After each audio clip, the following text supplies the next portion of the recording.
you took control of your life, and you made these decisions that you think have kind of worked out, in which you, that you are 14 years now out from your cancer diagnosis. Now, you mentioned on something before survivorship, on exercise. So let's talk a little bit about survivorship and how it's so important for people going through cancer. Tell me a little bit about what made you change your mind and said, I'm going to exercise, because as you know, American Cancer Society, other societies say that exercise is very important. If you put exercise after your cancer diagnosis, even during your chemotherapy, that actually has a lot of beneficial effects rather than eating like, depression. So it really impacted. So what made you get into that survivorship mode and start exercising? Homework. Homework got me in the mode, because at the time, I didn't think there was really a lot out there. In 2003, I didn't know about, cure or such insightful sorts of social media wasn't big to me then, or maybe not to anyone at that point.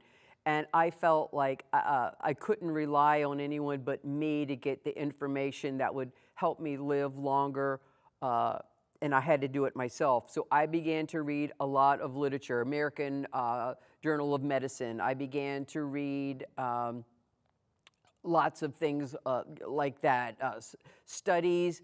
There wasn't a lot. Survivorship is a whole new realm of itself, because now there's so many survivors. So I would read a lot of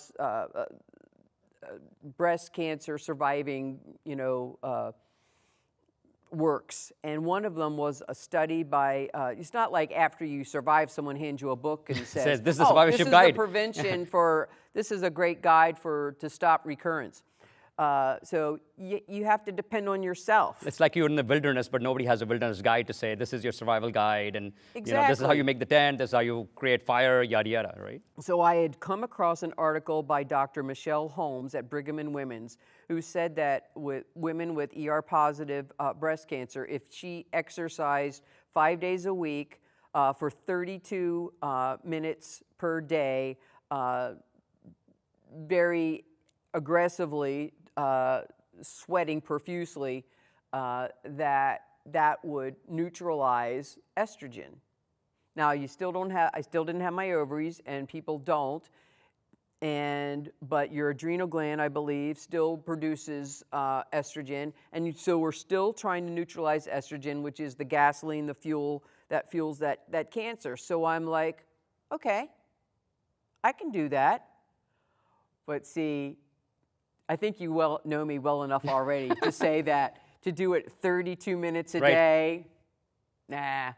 I'll do it 90 minutes a day. So what was your mode of exercise? Did you, I don't think CrossFit or anything like that had come at that time. Did you run on the treadmill?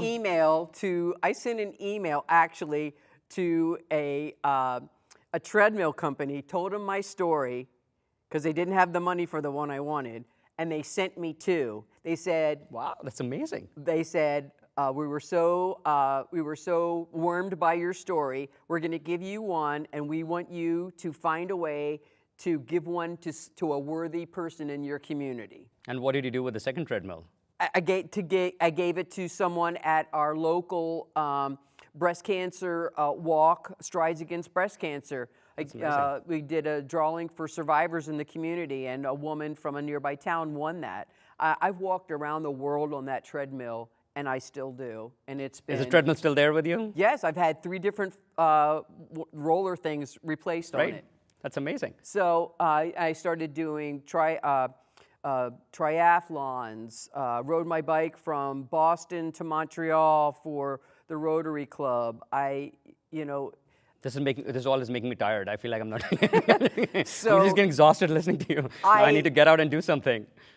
All that combination of things, and I think again it was a good role model for my daughters. I began to have that athletic high, and I said, I am never going to be accused of being a couch potato again.